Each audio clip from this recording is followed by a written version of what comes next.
Hi, folks. You're with Tacitus today, your pushback channel, and thank you for joining this audio live stream. In this essay, I'd like to talk about the situation in Britain that developed around the so-called grooming gangs.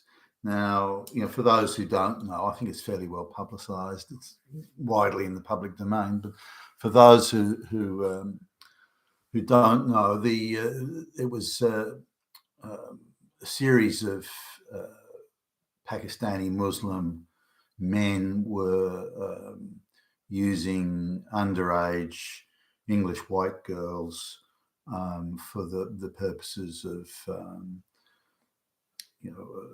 underage sexual encounters, pedophilia, and in some cases quite gruesome details came out. But anyway, that was during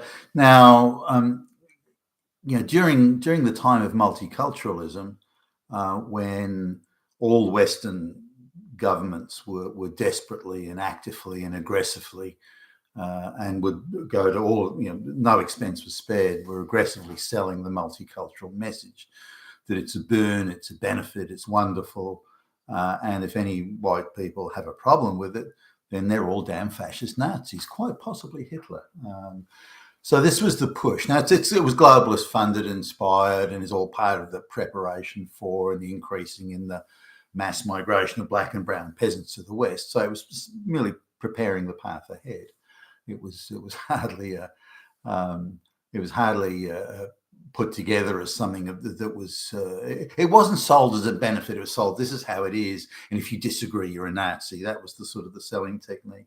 So there was a huge commitment along with that multiculturalism, a huge commitment and effort to not allow anything any news or information that may get out into the public domain that would present multiculturalism in a negative light, and anything that did present multiculturalism in a negative light was hidden, damped down, censored, and so on. And this Grooming Gangs was part of that wider censorship to prevent any negative overtones being associated with multiculturalism.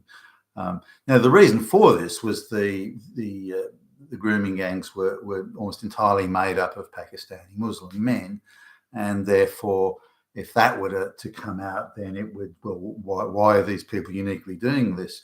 Then it had this Islamophobia, it had you're a racist, and it would have all been there in one package, but it would have called into question, well, why are you taking in large amounts of immigrants from those areas, those third world impoverished shitholes? Why are you doing that when clearly they're not fitting in? Why not, look at a different migrant from different areas? But the Pakistan or the Indian subcontinent is a designated area of mass migration, or the source of mass migration migrants. The globalists have ordered it and ordained it as so, and so Western governments, just who are no longer responsible to the local people, obviously, have to go along with this, and therefore they have to cover up any negative aspects of that migration, which is what they were doing. Now, it was an interesting sort of thing, because this was happening at a federal government level, at a regional level, and at a local government level, and the police force, the Justice Department, the Prosecutions Department were all infected with this same ideological view on multiculturalism and migration and racism and so on. Well, we can't prosecute people because there's a power imbalance between the white fascist Nazis and these poor people from these third world countries.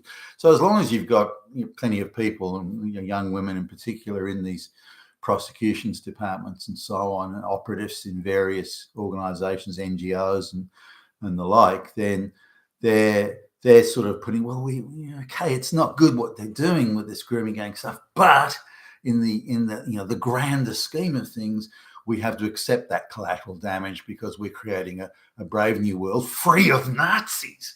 And so, well, wait a minute, stop.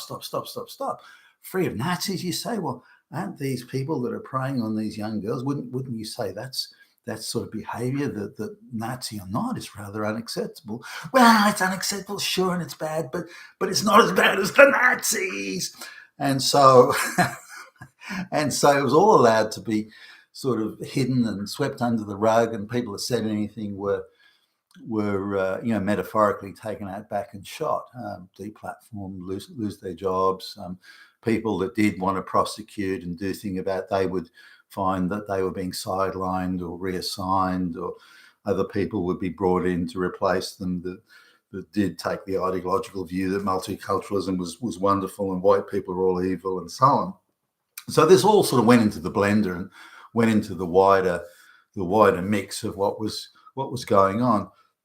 The interesting sort of thing is, well, if the law enforcement authorities had responded quickly and decisively on this, and gone and made arrests, brought them to court, deported people who'd committed these crimes and so on, after serving a prison term, deported them, then that would have sort of stopped it. It would have sort of finished it pretty quickly. But because there was so much pussyfooting around, ideological tap dancing around the issue, nothing was done, and it sort of dragged out while people wondered, well, maybe if we pretend it's not happening, it'll go away. Maybe if we accuse everyone that points out that it's going on, maybe if we accuse everyone like that as being a Nazi, maybe no one will, maybe people just stop talking about it, and then we can pretend it isn't happening. These sorts of things. Now, when reports were compiled, the report writing or the investigation and the analysis was invariably handed over to ideological fanatics, people who took the same ideological view that pushing forward this multiculturalism, that was the priority. That thousands of young English girls were being exploited like this by Pakistani Muslim men. Well, that's secondary to the bigger issue here, and we see that in all ideological movements. Same in the Soviet Union. Protecting the communist ideology was more important, and if that involved killing millions of people, then that was acceptable, because it was just collateral damage in protection and pursuit of the ideology. And once people are pursuing ideology with that level of fervor, which is most ideologues, when they're pursuing with that level of fervor, then they tend to have an incredibly high threshold of acceptance of collateral damage. And if it's millions of dead people, or thousands of raped girls, well, who cares? Because the bigger issue is the ideology, and this was the path that they were definitely going down. So when reports or investigations of really any sort were compiled, it invariably involved putting ideological fanatics in charge of it, and they would downplay it and make resort to really any device to pretend it wasn't happening. Just a sort of few examples. Now, I think if I understand it, the population of Pakistani men in England is somewhere around 3% of the total population. This is men, 18 or over. Now maybe 2.7%, but it's about 3. Now, if they're committing 90% of the these grooming gang incidents, then you've clearly got a problem. Yeah, if 3% of the population are committing 90% of the crimes, then that's definitely something worth reporting. But instead of sort of allowing that very stark information to come out, the ideologues go, "Whoa, we can't have that information getting out. That'll make multiculturalism look bad. So we have to find ways of spinning it and ways of presenting the information so it appears that that's the reality is not so." So they would look at, say, all instances nationally, and they would compile. So some of the statistics were flaky, and some of them was just made up, pure made up for ideological purposes. So they would say, well, really, white people commit more in terms of instances of sexual abuse, white people commit more sexual abuse than the brown men do, the Pakistani men do. Now, in total numbers, that's true, but you're looking at, in male population terms, you're looking at 97% of the population commit very slightly more than 3% of the population commit in terms of males over the age of 18. Now, so for every 100 instances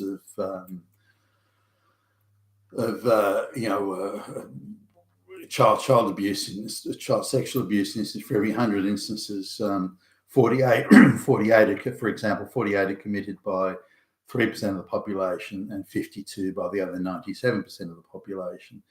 So, okay, well, so they can put in the report, well, white people are the problem. White people, it's those damn fucking fascist Nazis. It's them.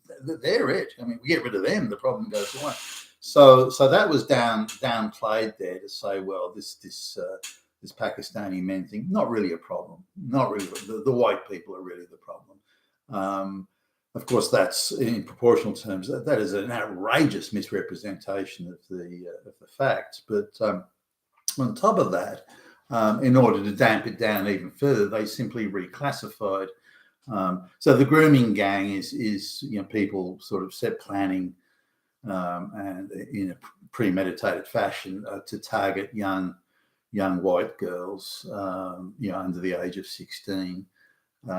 And trying to get them into, involving them with intimate sexual acts and so on. Now, that's not the same of where a white 17-year-old boy, has intimate relations with white 16-year-old girl, or any 16-year-old girl for that matter. But so by reclassifying, by not treating the grooming gangs as an actual issue, how many white men, white males are going out there in that sort of fashion, deliberately targeting a group of young girls, of that age, and engaging in that level of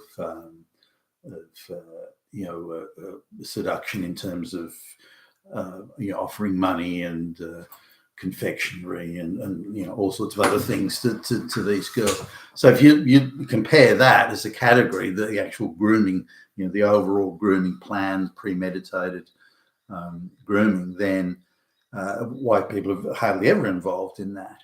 But by stretching the definition and saying that, well, any liaison between a 17-year-old boy and a 16-year-old girl, we'll just throw that into the mix. So we can say, see, white people are doing more of it than... So every effort was made, every somersault, every swinging from the trapeze, every effort was made at every level to try and reclassify numbers, invent numbers, do all sorts of trickery and, in my view, treachery, to present the issue as being, well, it's not really as bad as you think. And hey, white people are pretty bad. White people are more badder than those brown people. All of which, of course, was quite untrue. So the effort made was very considerable. It's been quite recently, really, that the British government has decided to at least talk tough about doing things. Not that some of these people haven't been arrested and imprisoned and so on. They have been. Given the scale of people involved in the grooming gang situation, and then looking at the number of people that have been put in prison, you would say that really only the grossest offenders have been brought to justice. The rest have been let go. Now, the media was interesting because they tended to support, the globalist controlled media tended to support, in the main, and not everyone, not all the media outlets all of the time, but they tended to support the multiculturalism side of the ideological position, and brought into question, well, these white girls are from broken families where there's huge family dysfunction as it is. They're probably already being abused by white men anyway. So who gives a crap if they're abused by brown men? They're getting abused, so it's not really that big a deal. And what are 13-year-old girls doing out at 2:00 in the morning drunk? on the street, and so. But that is a good point, by the way. Well, what are young girls like doing out at 2 o'clock in the morning, drunk off their skull? That is a. I mean, it's inconceivable to me, but there you go. So they were looking at this and saying, well, these girls are already the lost girls. They're the sort of the human trash of the white diaspora. So who cares what happens to them? And I was absolutely gobsmacked when I first saw that sort of line of argument being put forward. I kind of see the point that, well, they're kind of lost to all humanity anyway. These girls, any 13-year-old girl drunken out at 2 o'clock in the morning is already a lost cause. And I thought, well, now I don't agree with that. I think that's an outrageous situation to take. If those girls were being abused by a white person, there'd be hysterical frontline headlines all across the country, but only because it's by a brown Muslim, then everybody wants to sweep it under the carpet. And I mean, but anyway, the arguments were not necessarily supportive of these girls, and some of the online comments, well, they're just 2-bit cheap slags anyway, so who cares about them? Oh, goodness me, what an outrage. If they are indeed young and misguided, like I wish you would have to be out at 2 o'clock in the morning. But if you're that young and misguided, then you need help, not people dismissing you because you're ideologically on the wrong side of the multiculturalism push that the globalists are forcing on us without our consent. So this was my sort of take on it, that the British government, or at all levels, well, it wasn't just the federal government, local governments, police forces, prosecution, department of prosecution, they all went to incredible lengths to avoid dealing with the issue. Now, of course, it means that there's multiple tiers of justice now. The justice is now fully ideological. There is not, you break the law, you get punished. The law is applied equally. All cases are prosecuted equally by the depending on evidence. That is completely gone. It is completely gone. The whole legal system, including police, who they arrest and who they charge, it is now completely ideological, and more or less all across the Western world. And we've got the globalists to thank for that. But this is an issue of the collateral damage that is caused by and accumulates once you go down the path of forced multiculturalism. And if you bring over small numbers of Pakistani, or anyway, it doesn't matter. We're any third world country, and they're distributed in very small numbers all over the place, then they will fit into the local society. They've got no choice. But when vast numbers are brought over and they can all accumulate in one suburb or one area or one street and so on, then they don't need to and don't want and refuse to integrate in any meaningful way.